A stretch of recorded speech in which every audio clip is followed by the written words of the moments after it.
بسم اللہ الرحمن الرحیم۔ السلام علیکم۔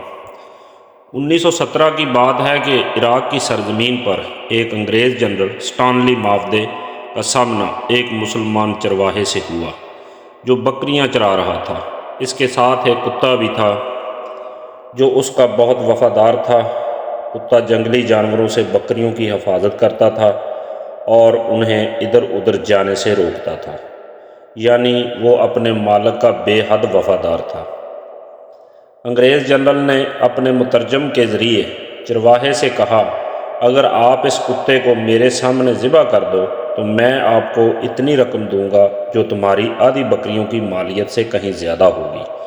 چرواہے نے سوچا کہ اگر ایک دو بکریاں روزانہ جنگلی جانور کھا جائیں تو یہ رقم میری سال بھر کی کمائی سے کہیں زیادہ بنتی ہے۔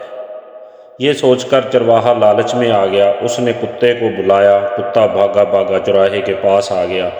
اس نے کتے کو پکڑا اور انگریز جنرل کے قدموں میں رکھ کر چھری سے کتے کا گلا کاٹ دیا اور یوں کتا تڑپ تڑپ کر مر گیا۔ اس کے بعد انگریز جنرل نے چرواہے سے کہا، اگر آپ اس کی کھال اتار دو تو میں تمہیں $1 اور دوں گا۔ لہٰذا چرواہے نے کتے کی کھال اتار دی۔ جنرل نے پھر چرواہے سے کہا کہ اگر آپ اس کے گوشت کے چھوٹے چھوٹے ٹکڑے کر دو تو میں آپ کو $1 مزید دوں گا۔ چرواہے نے جھٹ پٹ میں یہ بھی کر دیا۔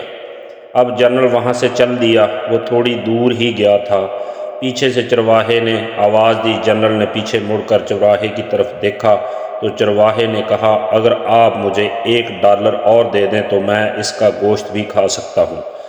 جنرل نے چرواہے کو غور سے دیکھا اور مسکرایا۔ جنرل نام میں سر ہلاتے ہوئے بولا کہ تم نے $3 کے بہت ہی چھوٹے لالچ میں اپنے انتہائی وفادار ساتھی کا گلا کاٹا، اس کی کھال اتاری اور اس کے گوشت کے چھوٹے چھوٹے ٹکڑے کر دیے، اور اب مزید پیسوں کے لالچ میں اس کا گوشت کھانے کو بھی تیار ہو۔ میں آپ کی ذہنیت اور نفسیات جاننا چاہتا تھا۔ اب جنرل اپنے ساتھیوں سے مخاطب ہوا اور بولا کہ مجھے یہاں پر ایسے ہی لوگوں کی ضرورت ہے جو اپنے انفرادی فائدے کی خاطر ایسا کر ڈالیں، لہٰذا ان لوگوں سے پریشان ہونے کی ضرورت نہیں ہے، کیونکہ یہ لوگ اپنے مالی فائدے کے لیے سب کچھ یعنی عزت نفس، شرم و حیا، ملک و ملت، دین و ایمان اور سب کچھ بیچ سکتے ہیں، لہٰذا ان سے پریشان مت ہوں بلکہ ان کو غلام بنائیں۔ اللہ تعالی ہمیں ان سازشوں کو سمجھنے اور ان سے بچنے اور مقابلہ کرنے کی توفیق عطا فرمائے، آمین۔